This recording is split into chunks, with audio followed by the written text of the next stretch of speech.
Hi all, my name is Argyrios Brunaris. I am. Hello. Okay, okay, everything is fine. Just some technical difficulties. Okay, everything is fine. Microphone works. Great, just great. Okay. Hello, I'm Argyrios Brunaris, the owner of GranuMuse YouTube channel and GranuMuse generally workspace. And welcome to my first video tutorial.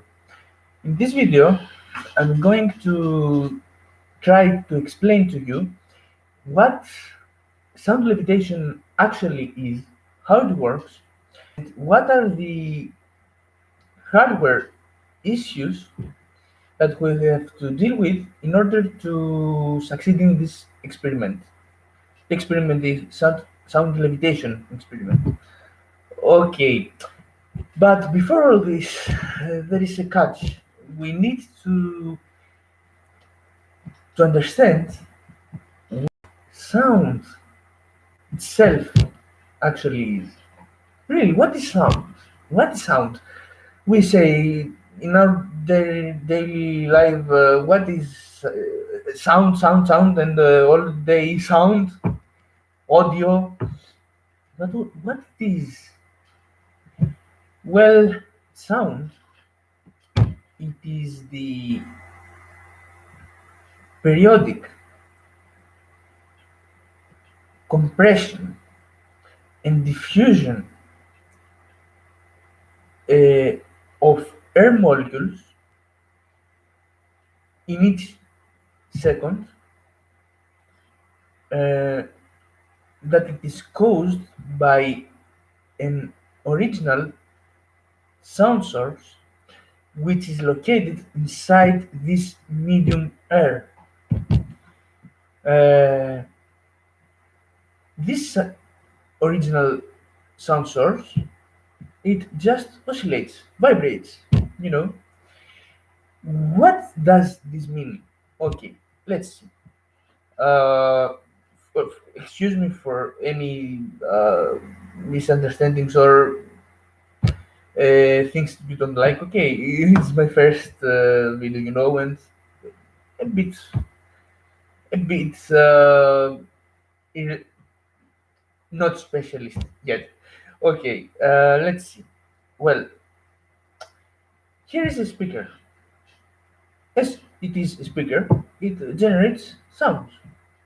Okay, each time uh, speaker does only one thing: goes forth and back, forth and back. This membrane here, this whole here area, it just goes forth and back.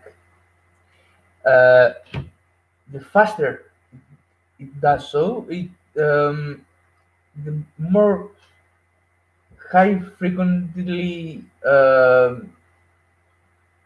air is condensed and diffused and highly the frequency. Okay, we will see this in a while.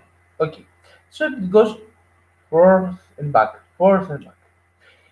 We have to always remember that this very speaker is located inside air. It's not distracted from it. It is a part of the air. So when this membrane goes forth, at least we assume it goes forth. Okay, what happens to the air molecules around it, or to the neighbor molecules? For simplify this event, what happens to them? Well, here's the big thing. As the membrane goes forward or forth, it pushes the air molecules to the next neighbor to them, and they get compressed. The result is condensed air. Wow. So we have the membrane, it vibrates, it goes forth, and it pushes, it compresses the air molecules to the next neighbor to them. Now, the air molecules don't like that. They need balance. They need to balance among the others. So here is the next step of it. The next uh, air molecules try to escape the previous that get condensed to them, uh, and they diffuse.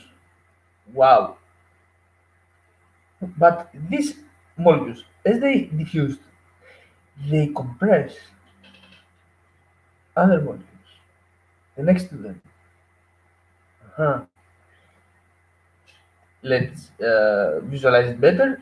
Speaker, okay, speaker, movement, compression, compression, diffusion, and in this step, I switch the hands again, compression. This repeatedly compression and diffusion of air molecules is the sound. Yes. The next big thing is that this compression and diffusion of the air molecules travel with a speed of 340 meters per second or 1200 kilometers. Sorry, no, yes, sorry, yes, 1200 kilometers per hour. This is really fast. Now, as we know that this speaker is always in the air, the speed of sound is always the same. Okay. Now we have the first major and most important uh, parameter of the sound, which is the frequency. Okay. What is frequency? Frequency is the number that describes how many times the air get compressed and get diffused in each second. Uh-huh. Let's say that again. Frequency is the number that describes how many times the air gets uh, compressed and diffused in each second. This is magnificent. Okay. In the same always air medium, okay, the speed of sound, as we previously said, it is the same. But in order to make this speaker goes up in frequency, something really magnificent happens. All these uh, compressions and diffusions of the air molecules needs to fit in each second in 340 meters in each second. In order to this happen, uh, as the frequency goes up, the compression and diffusion times and spaces are getting uh, shorter and shorter each each second. Shorter and shorter, shorter and shorter. So here is something we can calculate each time, which is the wavelength, and I mean these distances of air compression and diffusion. we can really calculate them in one. And this is called wavelength. Wavelength if it's the distance of compression and diffusion in one uh, total repetition of this event of the wave, of the sound wave. Okay. Um, I mean by that, we say, okay, a frequency of 50 hertz. What does this mean? This means that each second air compresses and diffuses 50 times. Okay. In which distance? 340 meters per second each second. Okay. This needs to be divided or fit. Okay. All these 50 whole repetitions of the phenomenon, 340 meters per second. So, what is the length of each section or repetition of air compression and diffusion? Well, it is the speed of sound divided by the frequency. Yes, yes. And this gives us how short or long is the wavelength each time. Okay. Now, we we understood a bit of frequency and wavelength.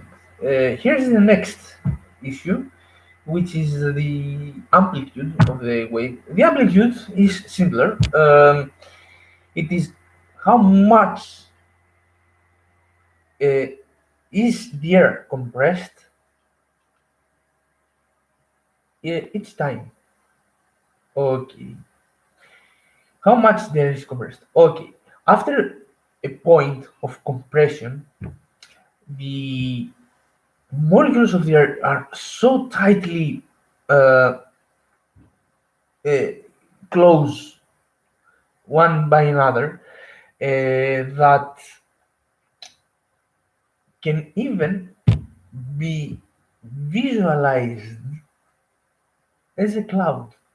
I will come back to it, and I'll come back to that again in a while. But keep this in your mind. Compressed air, we can even visualize it as a cloud. Of course, this compression must be really, really strong. But it can be happen. It can be happen. Okay. Now, um, let's move on to levitation little by little. Now, we had this speaker. Okay. Let's assume now that we uh, have this piece of metal and we want to reflect the sound that this speaker generates from that metal plate. This plate is called a reflector because it reflects the sound wave. Okay. If we put exactly the reflector and the speaker uh, one in front of the other, uh, reflections and no, not exactly. Transmission and reflection happens exactly straightforward.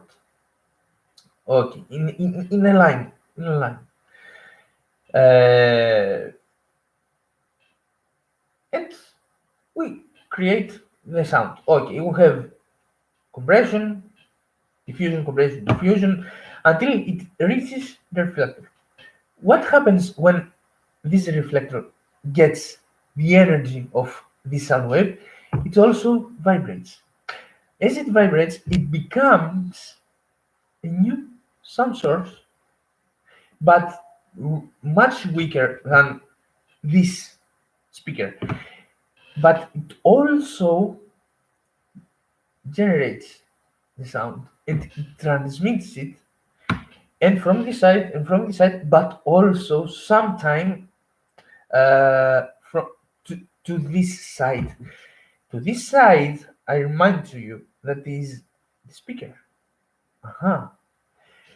Imagine now that this reflector compresses and diffuses the molecules. Okay, and this is traveling with the speed of sound towards the speaker. What will happen to the transmitted and reflected waves among them, between them?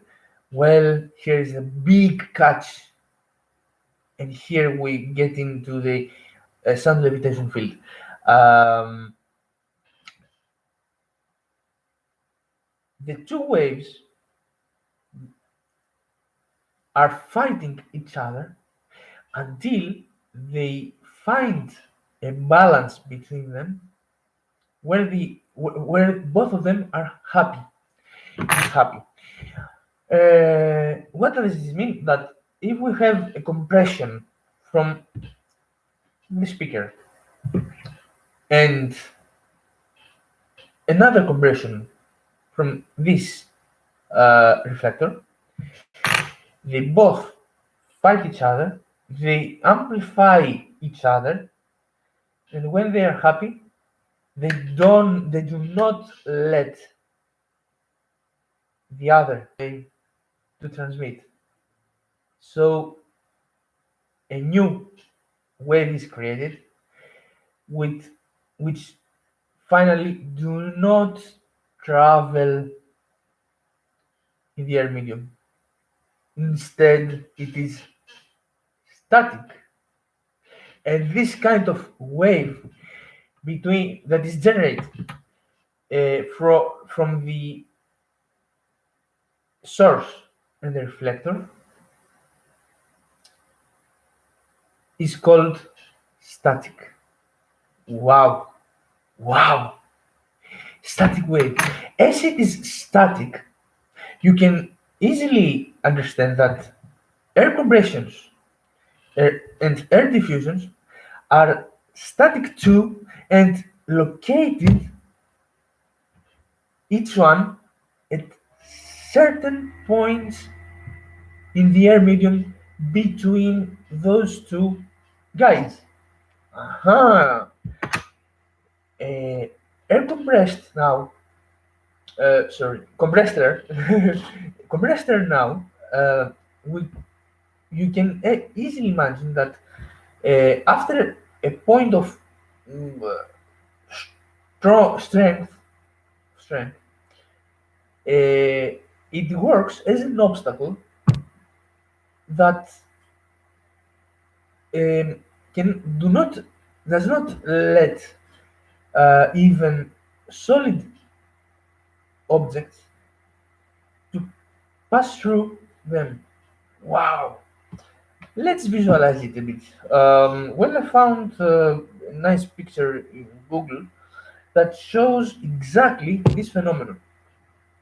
Well, here, here is exactly the what I mean all this time. Upward, up here uh, is the compression, dark areas, and diffusion of the air molecules. Down here at the bottom is just the time visualization of how compression and diffusion happens. At the top here is a compression, total analogy. At the bottom is the diffusion, and that's how it works. Yes, moving waves just from a speaker without reflections. Uh, in a simple matter, okay. This compression diffusion just travels. It's like a movie, But in static waves, all these areas are static too. That's why it's a static wave, unimaginable. And we can think beyond this. These here, guys, dark areas work like pillars, like obstacles, um, where we can put, we can place light objects, so that if we do it right, air itself does not let the object to fall to the ground. Wow. Why? Because this air is so compressed. Of course, it needs to be very strong sound. It's so condensed that it's almost solid ob- object. And what happens to solid objects if we put one upon another? They stay still. Exactly. This is the sound levitation. It is the phenomenon that is caused by very, very strong static waves on condensed areas, high amplitude, uh, at which locations uh, can be used as pillars that we can place an object on and it levitates. Wow. And this is the first thing of it, which is the sound levitation and how it works. Now, on how it works, there is a big catch, the second catch in this episode. Let's imagine that this piece of paper, okay, it represents uh, the medium, the air between the speaker and the reflector. Okay, now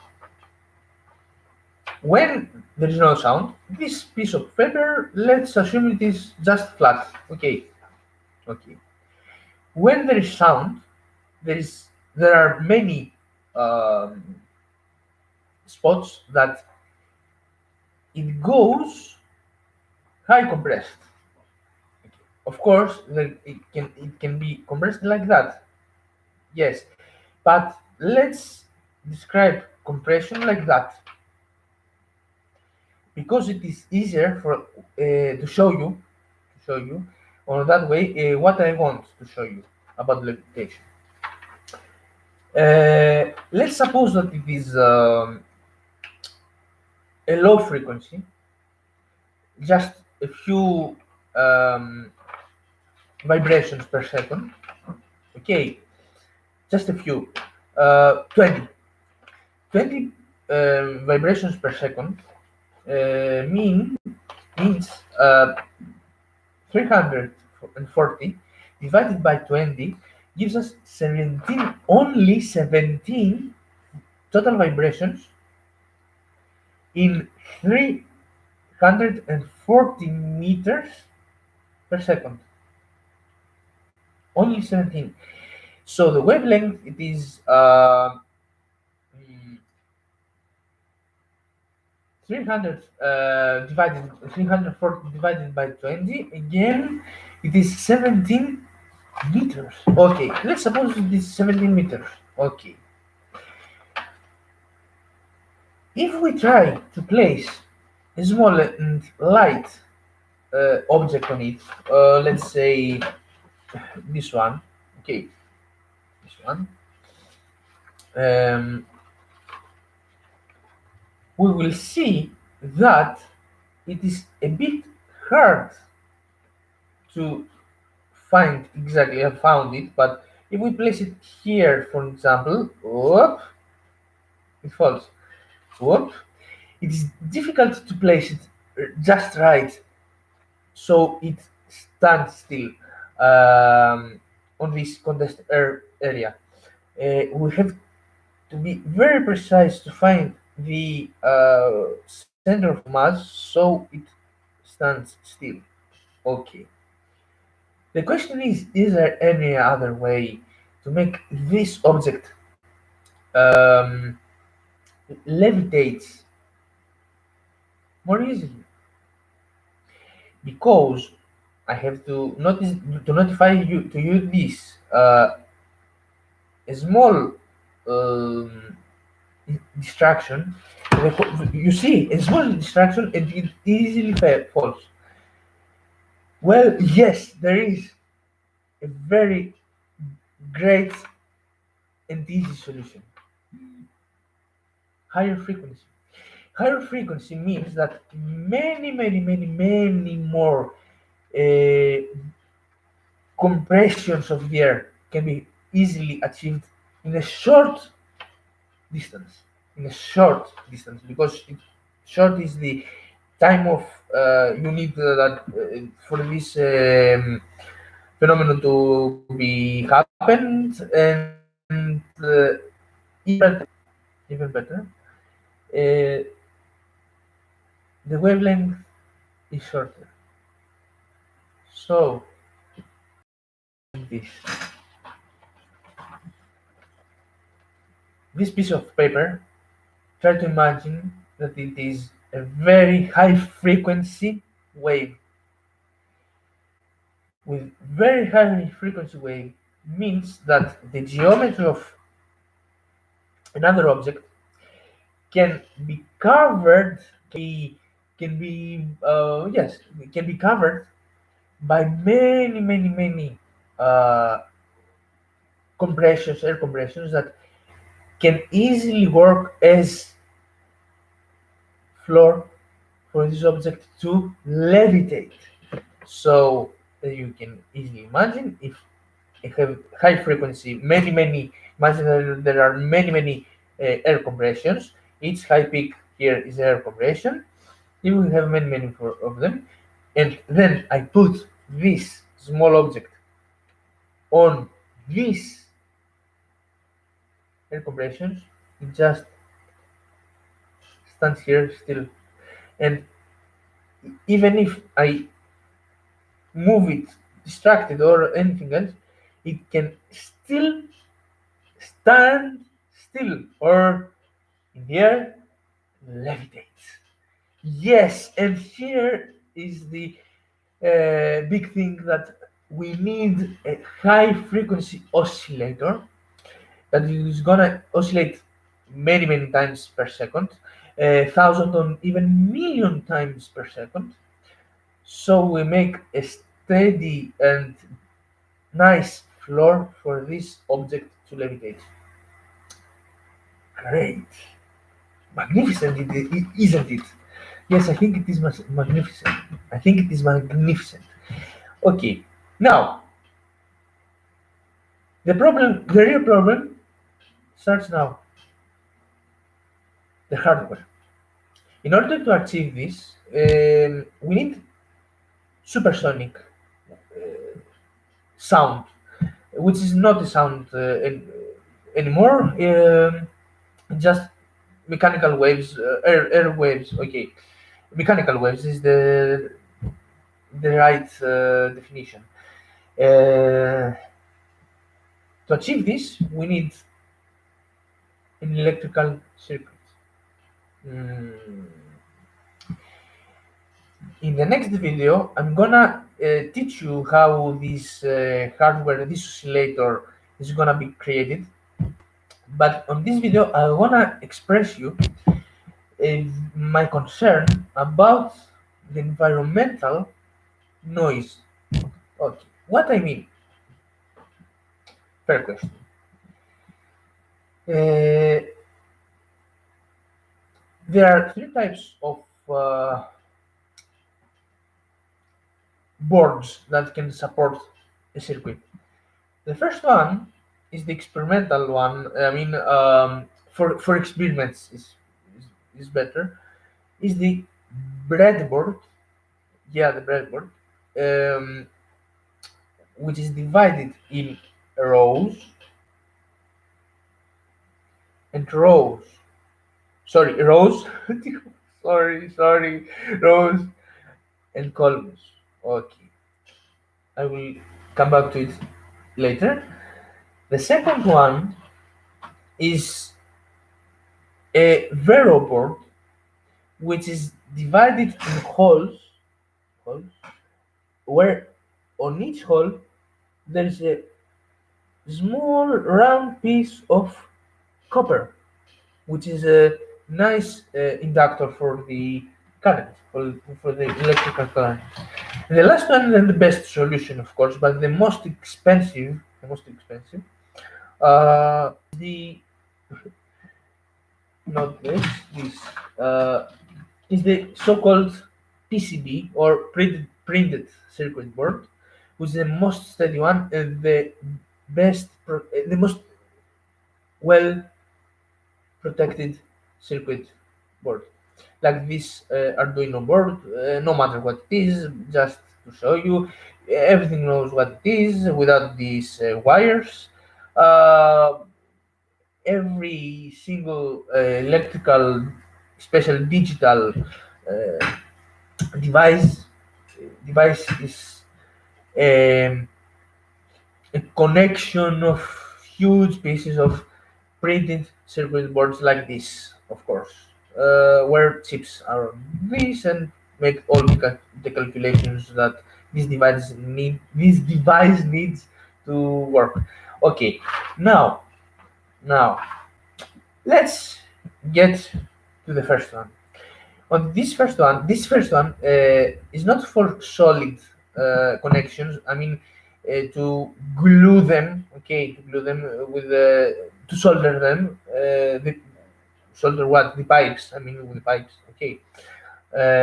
It's just for placing the components, the electrical components, in the holes inside this. I don't know if the holes uh, are are distinct well, but here are many holes. Okay, electrical components that is like this LED are just placed being placed on this breadboard, but they're not soldered. Then they're not steady. They just can be come out of this breadboard. Okay, now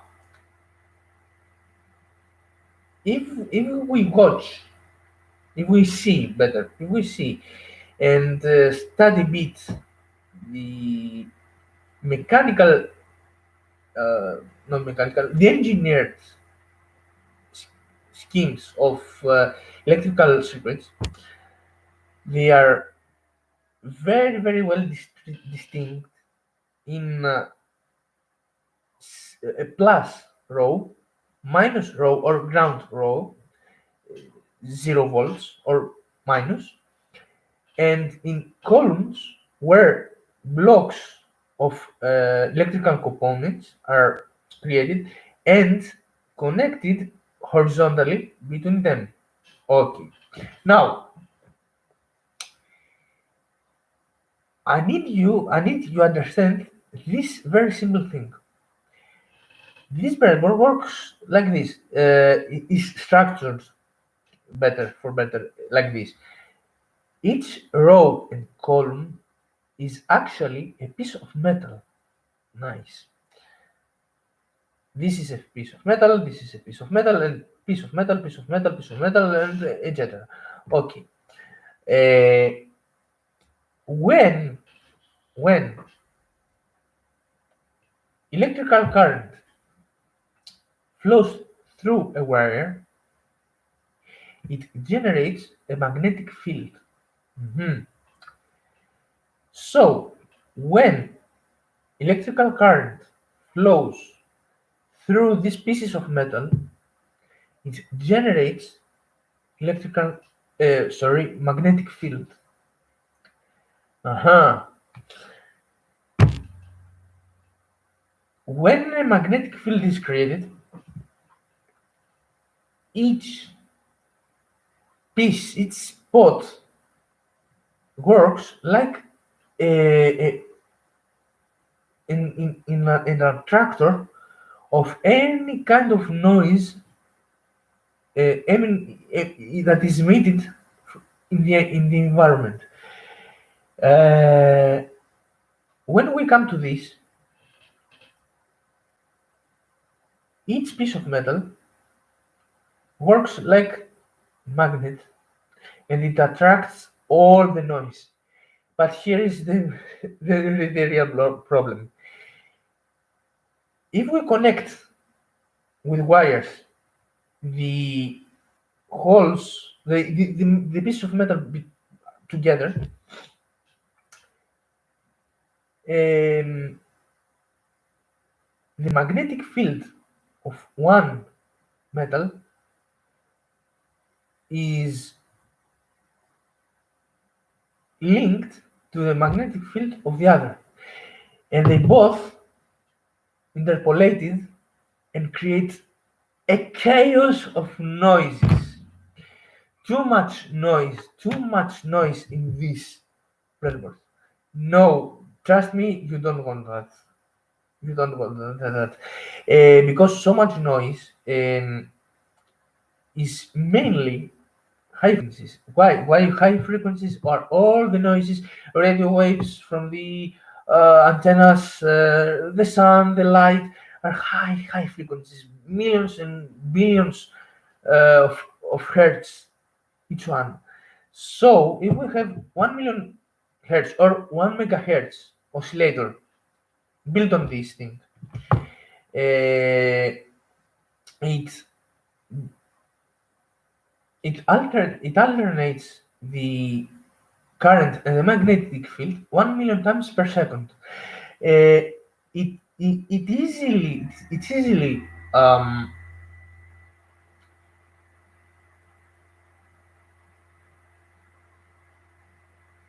a fighter.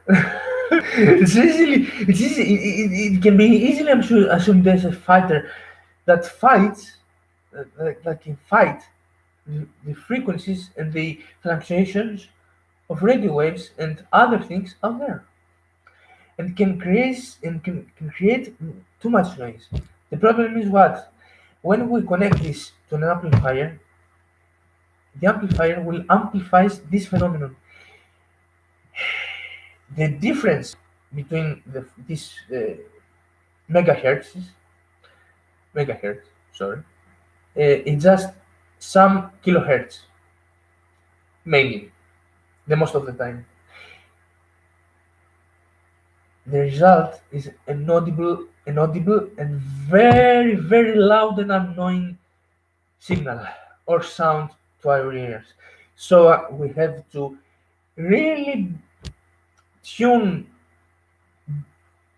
on the best way we can this whole thing with the electrical oscillator here, high frequency oscillator, in order to avoid all this noise and be precise to what we want to do without annoying ourselves and others.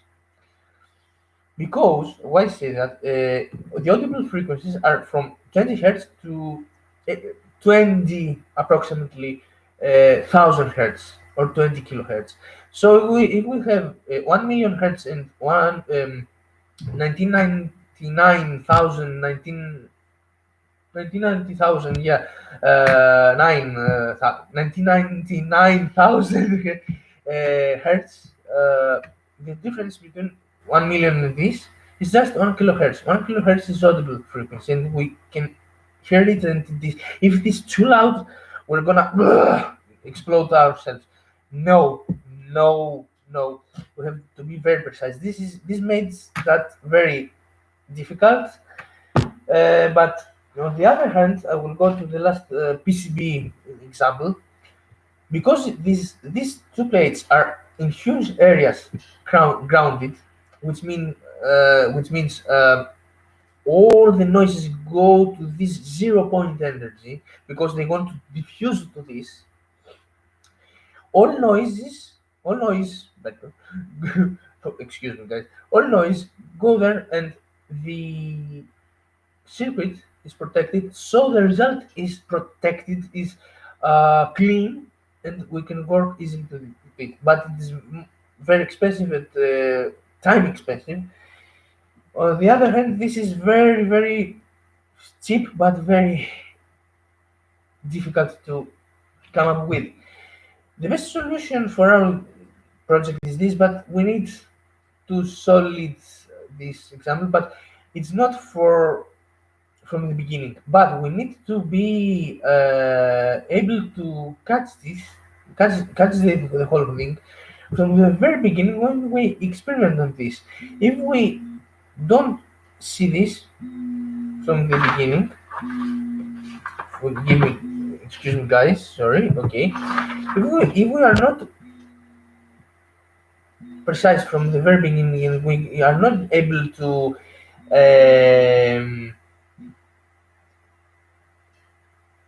check this, we will never be able to go to this because this is solid. One time happened, build it, and we need to be here correct. So we are here correct. So I have very uh, much work to do in order to solve this problem of this breadboard to work well without noises, and we are all happy. And here the video comes to its end. I'm starting to build the high frequency oscillator. I hope it works. The general structure of the experiment is high frequency oscillator built on this breadboard for the beginning, connected to an amplifier. This amplifier connected to a speaker, and this speaker is just at the front of a metal plate reflector. If we achieve this, we will be able to levitate a small piece of paper between those things. Of course, the speaker will be 100 times bigger because we need 100 times stronger signal. So the sound is 100 times stronger, and be able to condense their molecules, and finally these molecules, the air itself, be able to levitate the small piece of paper. Thank you for watching this video. If you like this video, please subscribe to my channel, hit the like button. Any comments are welcome, just well behaved, And thank you for watching this video, giving your time, your precious time of your life. Bye.